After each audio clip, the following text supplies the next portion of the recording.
Political Revolution in Action is the name of this article. This is interesting. So there's sort of a new national pro-Bernie coalition. So it's a unified voter mobilization campaign. So this is what's called people's organizations. I'm sorry, this is a quote. I'm getting ahead of myself. People's organizations from coast to coast are flexing our political muscle together to help elect Bernie Sanders. So a diverse coalition of progressive advocacy groups has launched what it's billing as the largest independent mobilizing commitment for any candidate in order to turn out an additional 1.4 million voters in a slate of key primary states on behalf of Senator Bernie Sanders and the working class movement his campaign has built, called People Power for Bernie. That was the one it was called. It still started with people. I just got the quote wrong. Anyway, It's called People Power for Bernie, and it launched just days ahead of Monday's Iowa caucuses. So the voter mobilization effort was organized by 9 progressive groups representing millions of people across the U.S. Center for Popular Democracy Action, People's Action, Dream Defenders, the Sunrise Movement, big fans of the Sunrise Movement over here, Make the Road Action, Our Revolution, Democratic Socialists of America, Progressive Democrats of America, and Student Action.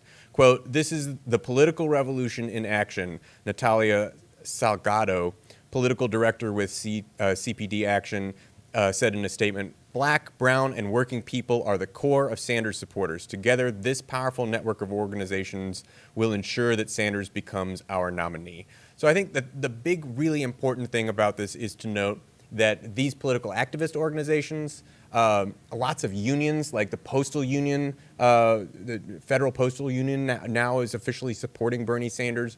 These carry a lot of weight. These endorsements are really important, and this type of on-the-ground people doing things, people knocking on doors, making phone calls, making texts, talking with friends and family, encouraging people to make sure that they're registered to vote, encouraging people to go out and vote.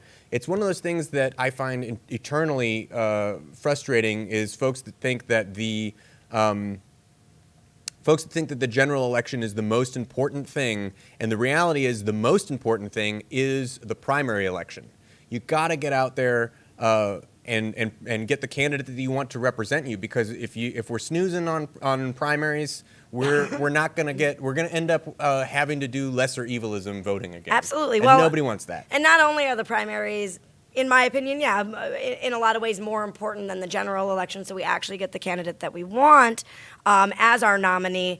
It's also really important to, and here comes my organizer activist hat, it's really important to talk to people. Just, talk to people. If you have friends in some of the early states especially, start reaching out, start making phone calls. If you don't, reach out to any campaign, even if you're talking to people for other campaigns, take some action, because especially in these primaries, so few people vote that you can really make a big dent just by talking to people, making sure they're getting out and voting, making sure that they know why they're choosing the candidate they're choosing.